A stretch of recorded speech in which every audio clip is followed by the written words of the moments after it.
Your name? My name is Steve Jones. I'm with Pateros Creek Brewing Company. Awesome. And can you give a brief history of the company? Yeah, so Pateros Creek, we're a little over 4 years old. We started June 11th, 2011, opening our doors here for the tap room.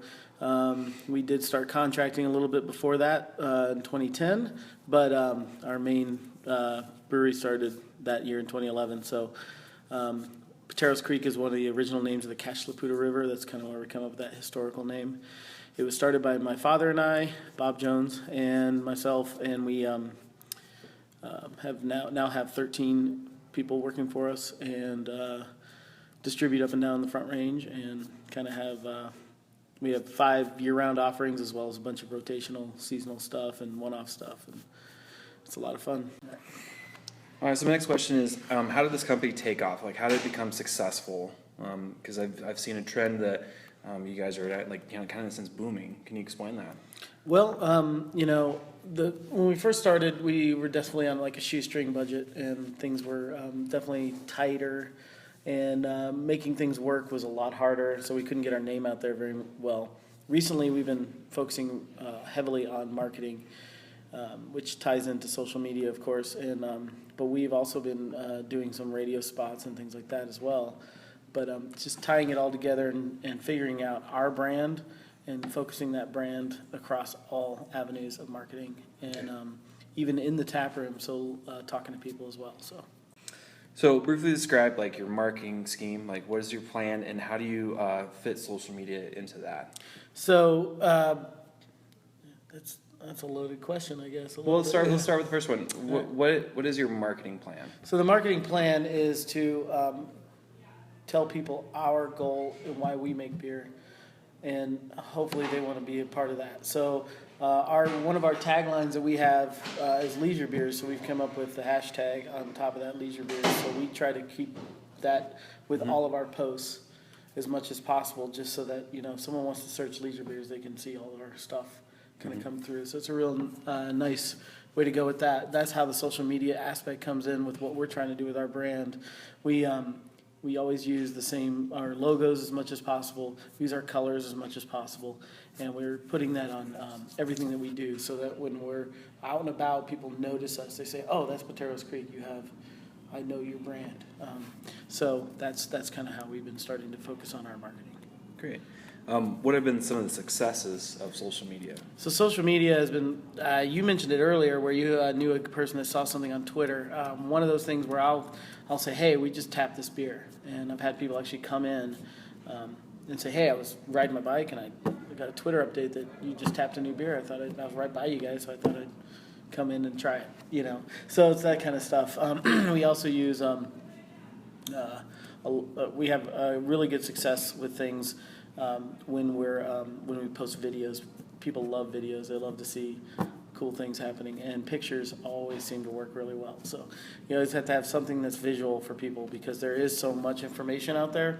Text sometimes goes a little bit off to the wayside. If you throw some sort of visual aspect to it, people they'll see it at least for a few seconds, and it might register with them, and they might go back to, "Oh, that looked interesting. Let me check that out." So for instance, would you recommend to maybe any other local businesses that are starting up to maybe be a little more visual with their presentation? Correct. Yeah, I think the majority of people really want to see something first, and then they'll think about it, and then they'll say, "Oh, let me read a little more about that." That makes sense. So it's like pulling someone in. Yeah.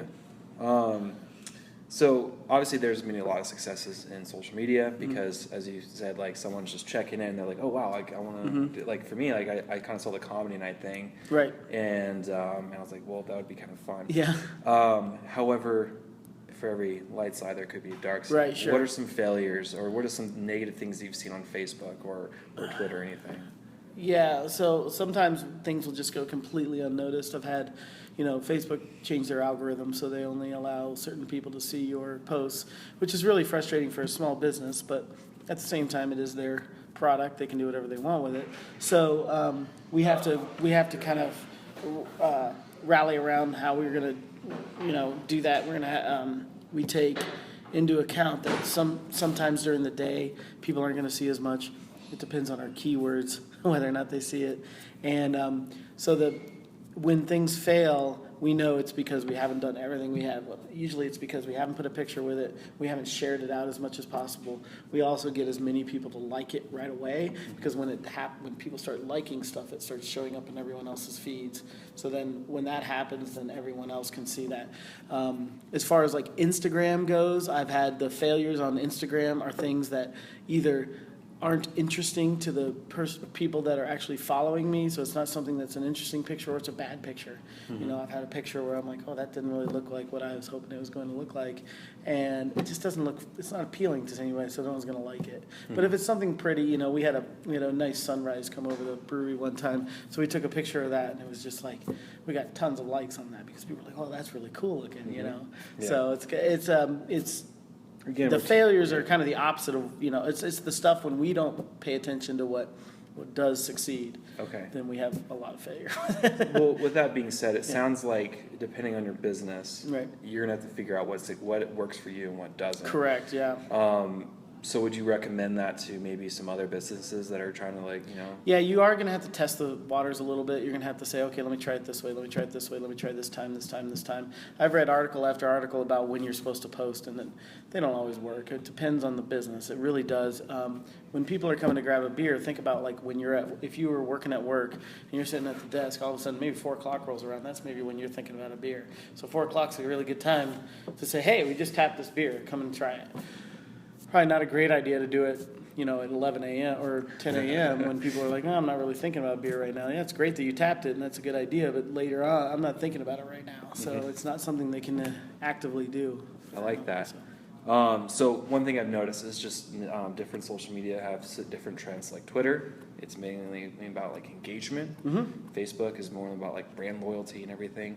One thing I've noticed is I did a little research on your Facebook, and I noticed that you have 4.4 stars on Facebook out of 5, which is fantastic. How do you handle the positive reviews, and how do you handle the negative? And that happens, and I'll go ahead and put a little addition on that. That happens with Yelp as well, which is also very social. Yeah. And there's also that we have it come through our Square. People can say yes, satisfied, unsatisfied, the Square POS, all this kind of stuff. So there's other aspects. Google has their own as well, Google reviews. The best thing about Facebook is now, originally it was we couldn't even see who was voting, who was saying what. So we had no idea to talk to anybody. But but Facebook now is allowing us to see that, and they have to say so many words. But if someone gives me like a 2-star, 3-star review, 3 stars actually usually pretty good. It's considered positive review. But if they give me a 1 or 2-star review, I'm going to ask them why, you know, if they haven't given me any good reason. Now Facebook is forcing people to give a reason now, so whether so many words anyway. Right. But before they could just give me a 1 star and then leave it. I'm like, whoa, what happened? You know, did you not like the beer? Did you not like the service? Did you have a bad day?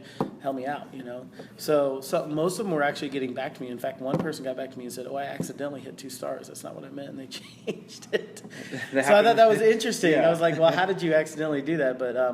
But yeah, so if it's someone says, oh, the beer was just horrible or something like that, then I will say, okay, you know, I'm really sorry about that. We can't, you know, I tried to talk to them about what we do as a brewery, and it's not really that we're showing our passion through our beer. So if people want to gravitate towards that passion, that's going to be them, whether or not they like our beer or not. But if someone says your beer tastes, there's like, I don't like your beer, that's an opinion matter, right? There's not much I can do about that. Yeah. But if someone says this beer tasted like soap and diapers or something like that, which I haven't had luckily, but if I ever got that would be, oh, holy crap, I need to fix something here because this is not going to, something's wrong. Either the line is dirty, they got a bad batch, they got, you know, something happened that was wrong, because we don't put beer that tastes like diapers and soap on the taps. So something happened in between when we tasted it and when they got it in their glass. So those are the kind of things say, oh, I'm really sorry about that. Come in. I would love to make it up to you. That's not how we do things, and it's definitely not what we're trying to strive for as a beer company. So. That makes sense. So do you have any advice for local businesses? How do you recommend they use the tools that they're given regarding social media And we talked a little bit about it, but just can you maybe elaborate more? Keep your message consistent. Don't sway just because you're talking to one group or talking to this group. I mean, keep them all consistent.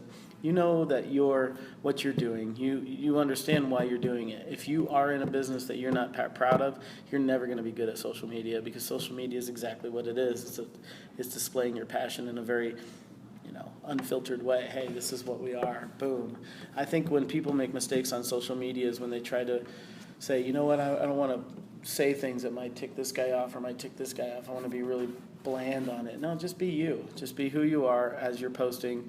Don't be crass. Don't be rude. But, be who you are. Be your passion. Let your passion show through your posts. Because if you're making, pottery or something, you're just blown away by the pottery. You want everyone else to be blown away by it too, right? Or at least you want them to understand why you're blown away by what you make. Right. So you want people to gravitate towards what you're talking about there. So if you're making it too vanilla, in a word, that no one's going to really understand what you feel inside about why you love this so much. Okay. But if you do show that passion, you're going to bring people in. I mean, that's just the way people are. People love they're a part of you, and everyone gets together, and we hang out with people that are like-minded. We hang out with things that make us feel good. So that's kind of what you're doing. Well, those are basically all the questions I have.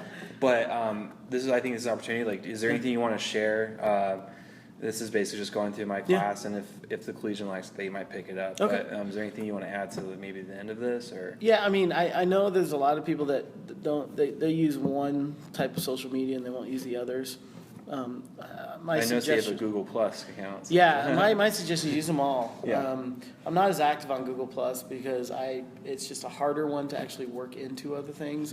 Whereas like if I use Instagram, I can actually say I want this to post on Facebook and Twitter as well as Instagram. So it goes to all three right away. Mm-hmm. Those, the ease of use is part of it. But definitely, use them all. Even LinkedIn, I know people will say, I have no idea what that's even for. There are free courses out there that talk about this kind of stuff. And LinkedIn is actually a pretty good professional network.